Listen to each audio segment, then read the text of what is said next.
The Sound of Damian Wayne. Written by Magnoliabee. Read by Evie is Evil. Chapter 4. He had to breathe carefully, in and out, as he resisted the temptation to knock out the boy tapping on his back. English class was the worst for this sort of behavior, as much like Mrs. Briggs tried to get a handle on his classmates. They were supposed to be silently reading. It seemed his peers found the idea of sitting still to be rather difficult, from the way they insisted on bothering him. "Hey, Damian," the boy behind him, Cody, whispered. "Did you take notes on the book? I forgot to read." Damian glared back, leaning away from the boy's hands. The tapping was more than obnoxious as he kept touching Damian's tender bruises. He had to stop himself from wincing as Cody kept the action up, unperturbed by Damian's attempts to escape. "Come on, I know you did them, just let me see," Cody whined as he pulled his hand back before delivering a particularly harsh jab to Damian's shoulder, right where his bruise was.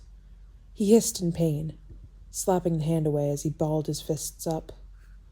Cody's eyes widened slightly, but he didn't look very remorseful. "My bad. Did you get hurt there? Sorry." He took his hand away, staring at the redness that began to form where he'd been struck. "Still, you really didn't do the notes?" Damian rolled his eyes before holding up his empty note pages. Cody huffed, finally relenting. He turned his head and found a new victim, that being the girl on his right. Damian was just glad he no longer had to deal with the boy, as he buried his head in his book, The Giver. He enjoyed a dystopian novel as much as anyone, but it was hard to focus with the light pain thrumming on his back. He felt eyes on his back as he turned around to spot Mrs. Briggs staring at him. Her eyes narrowed slightly. She really had to stop with that. He frowned, not sulked, as the school counselor, Dr. Damian, or something similar, sat in front of him, a neutral expression on his face. The room was covered in bright posters depicting smiling superheroes, even boasting one of Robin. There was a slight jasmine scent in the room, which was either from the candles being burned or the tea kettle he always had boiling. Damian had been put into the room during his PE class, much to his annoyance. He was told to bring his bag, which made it clear this would be a lengthy visit. Some 8th grader had even walked him to the office, blabbering the whole time about how much they missed the 6th grade. He detested the notion that he needed some child to guide him to the office, and normally would have forced them to leave him alone. Unfortunately, that was not exactly an option for him, and so he was forced to hear more of the students' pointless stories before finally being dropped off at the counselor's door. "Damian, how are you doing?" Dr. Damian began, and Damian raised an eyebrow, as he understood this man surely did not pay enough attention in college with the way he acted. He had slightly thinning hair and sported a tattered leather jacket, as if to appear more juvenile. Dr. Damian was known for letting kids pop in and hang out in his room to play his board games or chat. While it may have sounded like he was attempting to foster positive relations with his students, Damian guessed the real reasoning to be that it was easier than actually confronting the children who likely needed to be spoken with. He could probably list off a few of his more troubled classmates who would benefit more from a talk with the counselor than himself. He found Dr. Damian to be a tad bit performative, if well-intended. When Damian did not respond, the counselor leaned back, glancing at his tea kettle. "Would you like a cup?" He seemed to misinterpret the face Damian made as he added, "I wash the mugs every day, so don't worry about that." Dr. Damian stood up and poured 2 cups, adding tea bags and a splash of honey in each. Damian tapped his foot on the ground, disgruntled that he was even in this situation. It seemed that Mrs. Briggs had grown worried by his lack of interaction, likely bolstered by the lack of response he'd given when his classmates had attempted to irritate him. It was a bit offensive that she assumed he wasn't capable of holding himself back, but he reasoned that at least the sentiment was well-meaning, if terribly off base. The mug was slid in front of him, as Dr. Damian sat down once more. "I usually put too much honey in the tea." He smiled slightly, as he leaned back into his seat, holding the mug as he blew the steam off. "Actually, The nurse came in one day and told me I need to rein it in with the sugar. I used to give out sugar cubes, but now I'm only allowed to supply honey, and I have to be the one who's doling it out. Guess your peers can't be trusted with sweets." Damian huffed as the man blabbered on, seemingly unbothered by Damian's lack of response.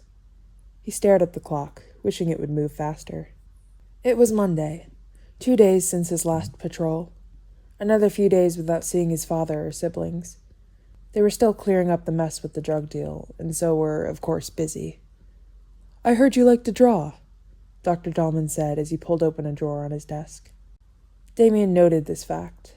There had been communication about him. "I brought some markers the other day. I think that it's only fitting that a real artist breaks them in for me." He winked as he slid the paper and pens over to Damian. He even put one in front of himself and began doodling, as if this was a perfectly normal series of events to be occurring. Damian glanced at the clock again, before deciding at least he'd be doing something with his time. He uncapped one of the red markers, and hesitantly let it touch the paper. He made a line and waited for the inevitable, and yet it did not come. His eyes widened slightly at the revelation, his breath hitching as he realized how momentous this was, a small pleasure he could still take. And so he began to draw. The scene he created was reminiscent of a mountain that he used to be able to see when he looked out of his room at the League. Dr. Dahlman glanced up, but said nothing, continuing his work on a poorly drawn pumpkin. They were silent, and Damian was surprised to find that he was rather enjoying the moment. The thought was shaken from his head as quickly as it appeared. This was another waste of a day, and he tightened his grip on the pen. He flipped the page over and more aggressively began drawing a rough portrait of the witch. He gave her bristled hair, almost like a broom, and a more towering figure than she had truly possessed. Damian even decided to add a witch's hat to finish off the look. She appeared downright demonic when he finished, which was fitting in his mind. "Is that a witch?" Dr. Dahlman pointed at his work. "That is very fitting. October is right around the corner. Only a few weeks, really. Is she supposed to be someone you know?" He was fishing, clearly, and Damian shook his head, which garnered a small smile from Dr. Dahlman, as if it was some sort of accomplishment. "Just a drawing, then. You're very talented. Are you planning on submitting any pieces for the art show during open house?" Damian frowned. He'd forgotten about the event, having pushed it to the back of his mind. He knew he had to come, judging from the treatment he was receiving at school. There would only be heightened scrutiny if he failed to show up. But dragging someone else there may prove more difficult. He supposed he could get Dick to come, but he needed to be able to show him a pamphlet or something similar to communicate that. Even then, he may have to actually ask. And who knows when he would see Dick next. He'd been gone for a while. "Well, I think you should. Your art teacher mentioned to me you're a regular Michelangelo." Ah, so there had been more extensive discussion surrounding him, or it had just come up in conversation. He couldn't help the slight pride he took in being considered in such a manner. He thought the praise was unnecessary. Damian simply tilted his head in response and took a sip from his tea. It remained silent for the next 10 minutes or so, Dr. Dahlman seemingly unruffled by the lack of conversation. He continued doodling, and Damian refined his previous drawing of the mountain as time slipped away. Soon enough, the bell rang, signaling the end of the period and the beginning of his next class. "Damian, before you leave, I just need to tell you that my door is always open.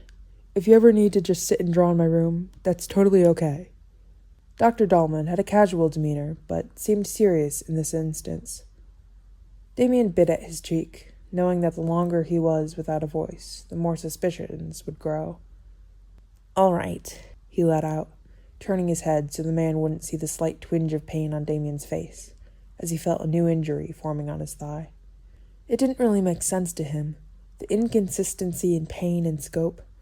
Damian considered that perhaps the number of people listening had something to do with the administered punishment. He had to hope that word of this meeting would not make its way back to his father.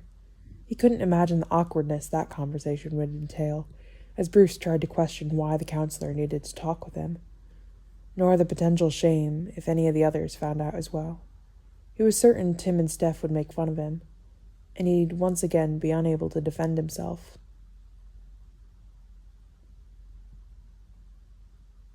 His art class was perhaps his favorite part of the school, and the sole reason he indulged his father by attending and didn't pull a Drake. Since the school was private, the funding it possessed was rather ludicrous, meaning art supplies were abundant. From high-end oil paints to fresh tins of gouache, the room had it all. Damian had created many different works of art in his short time there. They had already finished with their sculpture unit. He'd made a statue of Titus, and had moved on to watercolors. He swirled his brush around in the paint as he gently applied streaks of light green to his work. It was of the Manor's garden, with Alfred standing by his rose garden, a watering can in hand. It was a serene moment captured. He did not know if Alfred would want to see it, and, like so many of his works, it would be finished and graded before living in the art classroom. "Ah, lovely, just lovely!" a voice exclaimed behind him. He looked up to see his teacher, Miss Liesel, staring at his work with a bright expression on her face. She had a rather bohemian look to her, with long flowy skirts and so many earrings that he worried the weight would pull through her skin. The woman was always covered in something. Paint, graphite, and even glue were all possibilities. He liked the woman, even if she was a bit overzealous. She usually let him do as he pleased, not caring what he created, as long as he utilized the materials she wanted the class to practice. "Oh, I see what you did with the colors." She pointed to his palette and smiled. "The light hues make this piece feel very soft, and the lack of outlines, simply wonderful." He couldn't help but preen at her compliments. They were hard to come by as of late. He nodded along as she spoke, her gestures frenzied and airy as she pointed out things he didn't even intend to put in. She had a habit of overanalyzing artwork. "Damian, I've been meaning to bring this up." She paused her rambling, brushing some chalk dust off her apron. "As I'm sure you're aware, open house is in 2 weeks. I know this is short notice, but I was wondering if I could showcase one of your works. Attendance is mandatory anyway, so you could drag your guardian over to show it off." She winked at him and grinned as she grabbed a flyer from a nearby table. She slapped it down next to him with a flare to her wrist. It somehow had bits of paint on it already, but that was hardly a surprise when it came to her. "Just think about it, okay? And you don't have to, but I would be very happy to hang a painting of yours up. They're all here anyway." And then she was gone, just like that, in a flurry of movement and chatter. He could hear her laughing with another student, making her rounds about the classroom. She could be a bit overwhelming at times for him, a little crazy in some ways. Not that the behavior was anything out of the norm for what he usually dealt with. He let the idea play in his head as he continued to work on his piece. It didn't seem terrible, and from the way Miss Liesel was pushing it, even going so far as speaking with Dr. Dahlman of all people, maybe it would simply be easier to accept her offer and submit a work. He had seen his classmates' pieces. Damian hardly felt that the artistry of characters from Japanese animation shows would be representative of the hard work Miss Liesel poured into her class. By the 2-week mark, his voice would have surely returned. Then he could invite either Dick or his father to attend. The entire family would be overboard for an event simply meant to acclimate him and his guardians to the school. It was his first year there, after all.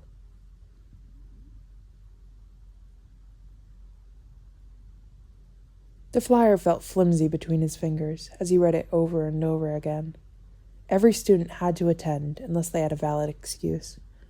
He couldn't exactly forge a doctor's note like he normally would, and found himself at a loss for how to get around this. It seemed like a hurdle for him to attack. Technically, he wasn't required to have someone come with him, but it would definitely raise some eyebrows for the Wayne's youngest to show up all alone. He tutted absent-mindedly, growing increasingly frustrated as he looked up. The table was empty, per usual, with Bruce and Tim still at the towering Wayne building in the heart of Gotham. Alfred had cooked him a meal that he usually quite enjoyed, and was the only one to, signaling that his father and brother would not be joining him. His silverware threatened to slip from his hands, as clammy as they were. He didn't feel very hungry. It was hard to eat as he considered what to do. His phone remained silent, and he periodically checked it for any message from Dick. It was a pointless effort, but one he clung to anyway. No news had still been found of the witch. Not a single article had been written, nor offhand mentions from his father. Nothing. "Is this food not to your liking, Master Damian?" Alfred asked, popping in from the kitchen with a slight frown on his face. He quickly tightened his grasp on his fork and forced down another bite of his meal.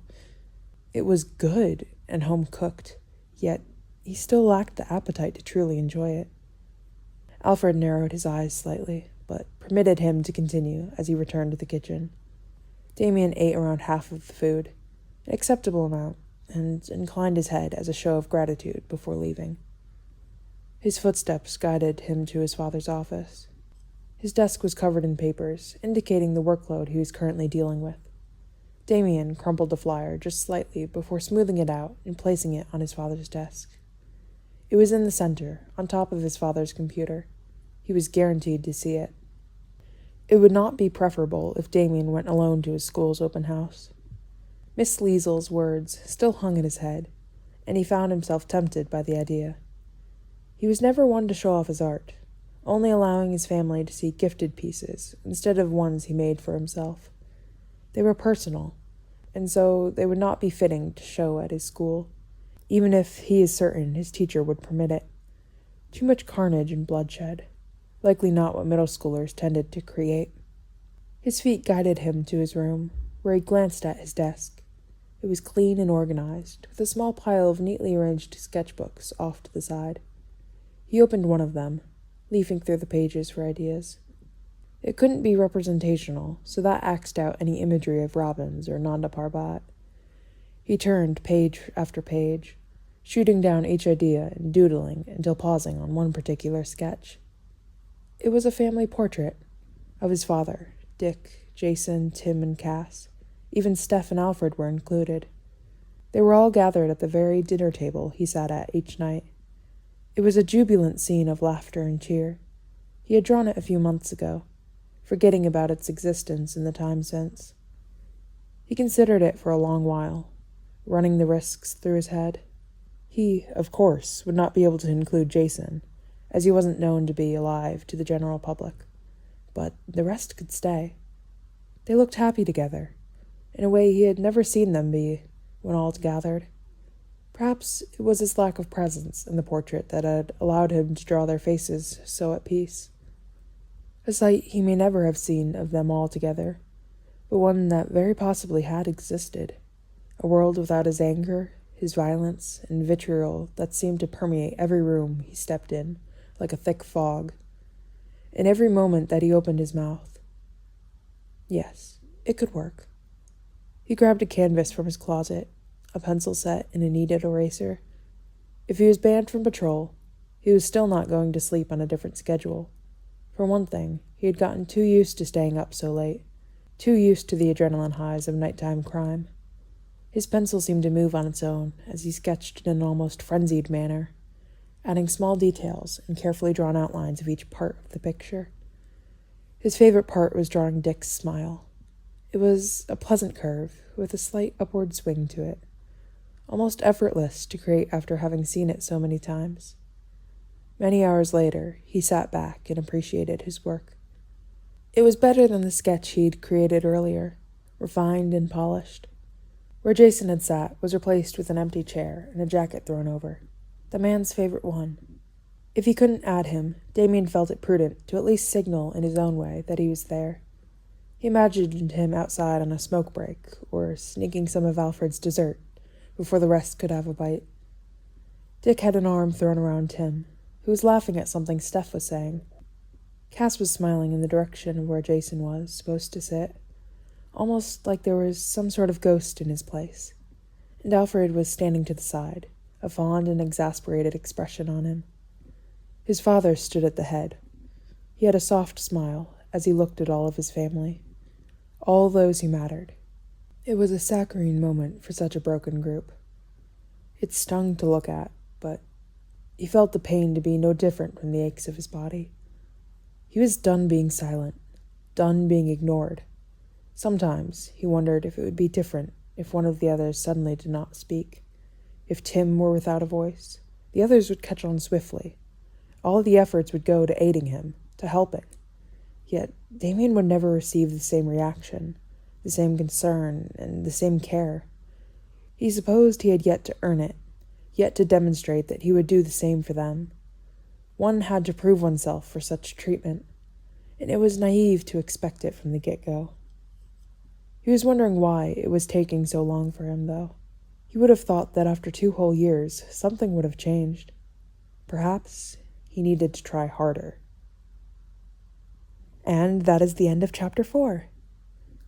Author's notes. I wanted to give Damian good teachers because I feel like usually they're written as middling. And honestly, where's all the money Bruce donates going, if not to hiring well-educated staff? Also, the curse's seemingly vague requirements are such a mystery. Damian has some detective work to do on that front. And reader's notes for me. I really enjoy this fic so much. So much. Yeah, while I was reading this, I just kept commenting on, like, because I'm rereading this, I kept commenting on things and, like, noticing details. It's really so fun to read. I think I said this last time, but yeah, I'm updating this fic every Friday, I believe it is. I can't keep track. Yeah, this one's on Friday, my other one's on Mondays. Do you guys want to see one-shot Wednesdays? I was considering that.